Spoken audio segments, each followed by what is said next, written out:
Pemirsa, pemerintah menyerahkan dualisme kepemimpinan Partai Golkar untuk diselesaikan secara internal. Ya, sebelumnya atas kisruh dualisme kepengurusan di tubuh Partai Persatuan Pembangunan, Menkumham mengesahkan kepengurusan P3 yang dipimpin oleh Roma Hurmuzi.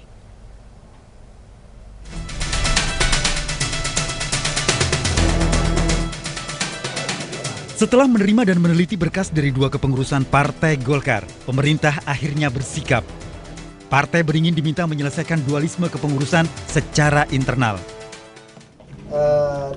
Tidak dapat memberikan keputusan baik kemana dan kemana karena kami meminta internal Partai Golkar sendirilah yang menyelesaikan masalahnya sesuai dengan pasal 24 Undang-Undang Partai.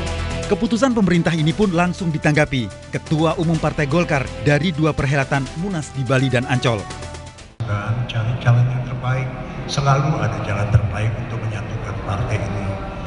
Banyak tentu orang-orang yang mengharapkan, banyak juga orang mengharapkan Partai Golkar menjadi kecil, terpecah. Karena itu kita satukan, jangan pecah lagi. Gitu. Melakukan hal-hal yang dapat menimbulkan perpecahan, seperti misalnya tindakan-tindakan pemecatan untuk segera dihentikan. Sikap pemerintah terhadap kisruh di Partai Golkar seolah berbeda saat menyikapi dualisme Partai Persatuan Pembangunan. Saat itu Menkumham menyatakan kepengurusan PPP yang sah adalah yang dipimpin oleh kubu Roma Hurmuzi. Tim Liputan MNC Media melaporkan. Kita beralih ke informasi lain, pemirsa. Keputusan Menkumham yang menyerahkan dualisme Partai Golkar kepada pihak internal partai memunculkan ketidakpuasan peserta Munas Bali. Tidak adanya sikap dari pemerintah dinilai akan memperpanjang konflik internal Partai Beringin ini.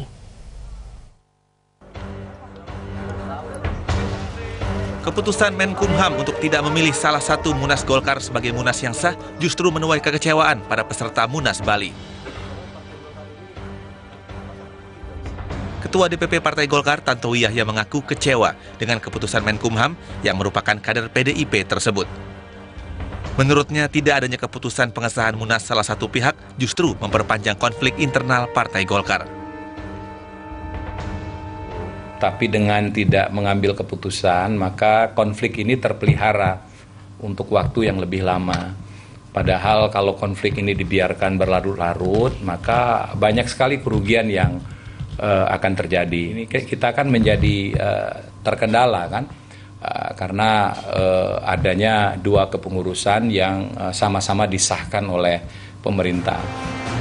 Tantowi menambahkan pengusung Munas Bali siap menyelesaikan konflik internal ini ke pengadilan. Sebaliknya, kubu Agung Laksono menyambut gembira keputusan Menkumham. Dengan gembira dan dengan senang hati melaksanakan apa yang menjadi amanat dari surat tersebut. Terutama diminta kepada jajaran internal Partai Golkar melakukan upaya-upaya yang sungguh-sungguh untuk penyelesaian perselisihan internal. Partai Golkar memang memanas menjelang Munas, dari bentrok fisik antar kader di kantor DPP Golkar Selipi hingga klaim saling pecat yang dimulai kubu Agung Laksono. Dan puncaknya diselenggarakannya dua musyawarah nasional di Nusa Dua Bali dan di Ancol, Jakarta. Perbedaan dua kubu Golkar ini berujung pada sikap politik partai di peta koalisi.